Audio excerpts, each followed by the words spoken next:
beat a little black dress, can you? No, it's not. Everyone has to have a And the little black necklace, dress. it's so great. Thank you. Are you going to go to a party later on? I really want you to go somewhere and wear that besides here. I kind of would like to too.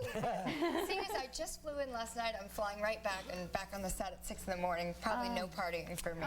This is my party. Oh, good. Okay, we'll try to make it fun. Thanks for flying in and flying out. We appreciate that. It's not an easy flight to I make. missed the Super Bowl too, because I was on the plane. That was a great game, The whole thing, I couldn't believe it. Yeah, and I'm a very big football fan, so. So what else you been doing in the new year? Well, let's see. I started off the new year going with my daughter to Mexico for a little vacation, and we don't get to do that much because I just work so much. So we had like 4 or 5 days. Really just swam in the ocean. And How old is she now? She's 11. 11. What a nice age, huh? Yeah, great. Just walked up and down. It's very civilized, right? Like you can hang out when they're with her. 11, she's always been. You know, I took her to Lincoln Center to the New York City Ballet to see Cinderella when she was 3, when we still lived here, and you know, she sat through the whole thing.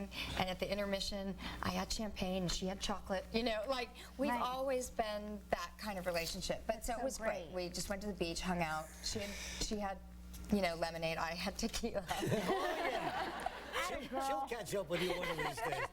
She's taking riding lessons, just Lola? Yes, big horseback rider, and your daughter too? Yeah, she loves it.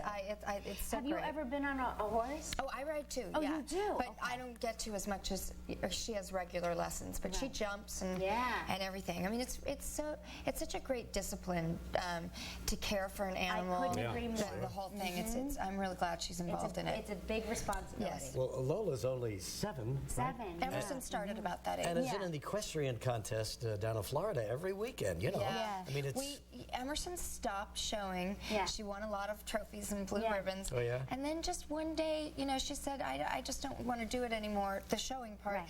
And I thought that was great, because it shouldn't be about competing and winning. It's the joy of it, you know, so she doesn't do that now. Just the love of the animal, the love of the sport. All right, let's get into it. What's going on with the Desperate Housewives? Well, we just Are they still desperate after all these years? Desperation runs deep. It does, yeah. And we just celebrated our 100th episode, which is... Oh, my God. Thank you. Thank you for watching. Everybody getting along now? Oh, everyone gets along. The writing's been just really inspired and fun this year. And yeah, I think we're just kind of in a groove. So you're the divorcee of the bunch, right? Yes. Well, I'm trying to think who else. Yeah, I guess Well, it would is be there me. somebody looming in your future?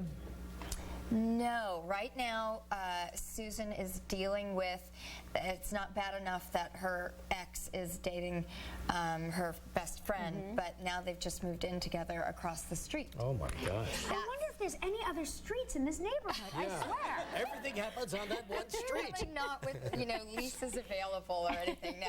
And Susan also just got a very kind of degrading job at a school in order to help pay for her private school son to go to private school. So she's dealing with some funny situations. Whoa, it's going to be quite a year for her. More desperate than ever, I would say. We'll be right back with Teri Hatcher in a moment. Still ahead on Live, we'll find out how Mel B got those abs.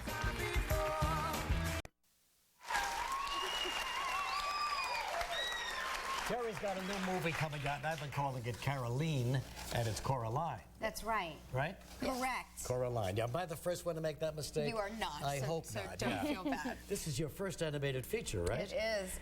It was Henry Selick who directed The Nightmare Before Christmas. Yes. And it's also stop motion animated 3D, the first of its kind. It's beautiful. What does that mean, stop motion? Well, it's like it's almost like my son loves to do this on the computer. He makes little stop motion videos with his Legos, but it's like a very interesting form of animation where they're 3D characters and they move. Yeah, they're puppets. And they're like puppets, sculptures and puppets, and they move. You know, each finger moves. I mean, it takes an entire week to get 1 minute of film. Wow. I mean, it's we went up to Oregon to see the sound stages, and it's just hundreds of artists and costumers knitting little tiny sweaters for real dolls, you know, that are this big, and I mean, it's stunning. How long ago did you do the voice work? I started doing the voice work, I believe, 3 years ago, but I've sort of lost track of time. And you know, you do it. You first do the script, and then 6 months later, you go in and do another pass. They change a scene, they add something. So it's been a long journey, and even longer for the director. You know, just a real effort, passion, you know, and love of this project. But I mean, it's just a masterpiece. I mean, I'm so honored to be you're in really it. high on this one, Oh, huh? it's beautiful. Well, who do you play? Do you play the mother of Coraline? Coraline. Coraline. It's okay. You know, if I say something the first time, then it stays with me the rest of my life. Dakota Fanning plays Coraline. And what was really interesting about this, I get to play 3 versions of a mother. So I play her real mother, who is sort of, you know, a mom who's just just over it, done, that kind of mom. Just stop it. You know, that just not nurturing, but not mean, just can't handle it anymore. And then that sort of leaves Coraline sort of, I was going to say Coraline, you know, neglected. And so she goes into this other world where there's another mother exactly like her mother, only she's perfect. She's the perfect mother. But then everything like that seems too good to be true is. And she gets trapped there by what I really turn out to be, which is an evil monster who wants to eat her soul. So you're going to change your voice for each... Yeah, I just slipped that in. Evil monster, eat her soul. So you're going to change your voice for every mother you're playing. I do, and it was Henry really wanted them to be real people, so you know, really found kind of a grounded mom in each of them. The rageful one at the end, I think, really came out of she just feels so deeply rejected, and that rage is just huge and just very scary at the end. We screened the movie, and Emerson's classmates all said, "Okay, no more sleepovers at Hatcher's house." You know, they were kidding. One of the mothers may be there. Well, let's take a look at you now. In this particular scene, Coraline is seeing the other side of the other mother. Yeah, she's seeing the other mother about to turn into the real evil mother. Take a look at this. They say even the proudest spirit can be broken with love.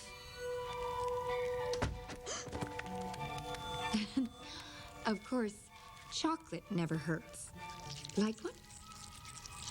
They're cocoa beetles from Zanzibar. I want to be with my real mom and dad. I want you to let me go. Is that any way to talk to your mother? You aren't my mother. Apologize at once, Coraline. No. I'll give you to the count of 3. 1, 2. Yeah, Coraline. It opens on Friday. Theaters all over the country. Terry, thanks again for coming in. Great to see you. Back with Mel B in a moment. Tomorrow on Live from the Pink Panther 2.